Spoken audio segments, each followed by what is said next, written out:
simpen ning ati dadi ya wewati aja nganti ana sing ngerti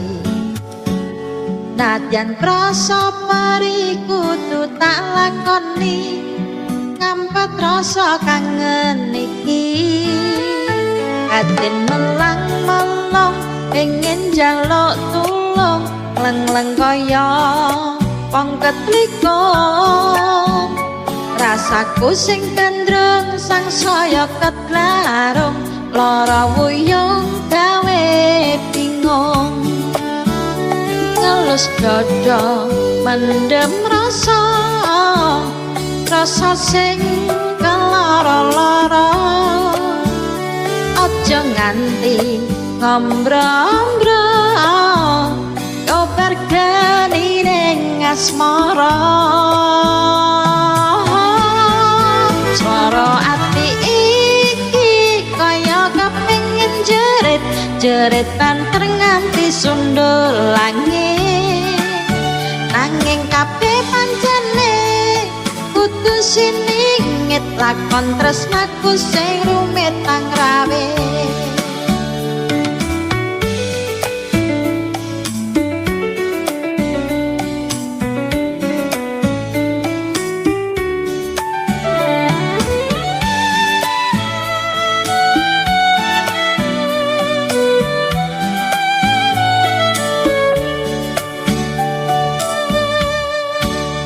Katin melang-melong pengen njaluk tulung leng-leng kaya wong ketlikung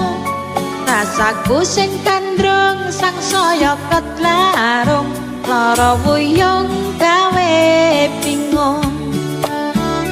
ngelus dada mendem rasa rasa sing kelara-lara aja nganti ngombro-ombro kobar geni ning asmara swara ati iki kaya kepengin jerit banter nganti sundul langit nanging kabeh pancene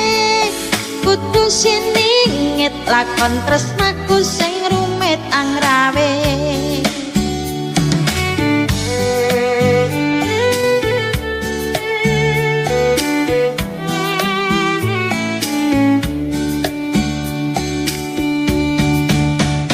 tresnane awake dhewe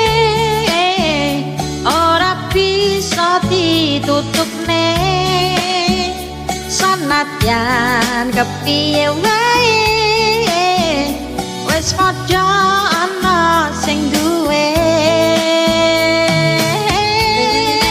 swara ati iki kaya kepengin jerit banter nganti sundul langit nanging kabeh pancene kudu siningit lakon tresnaku sing rumit angrawe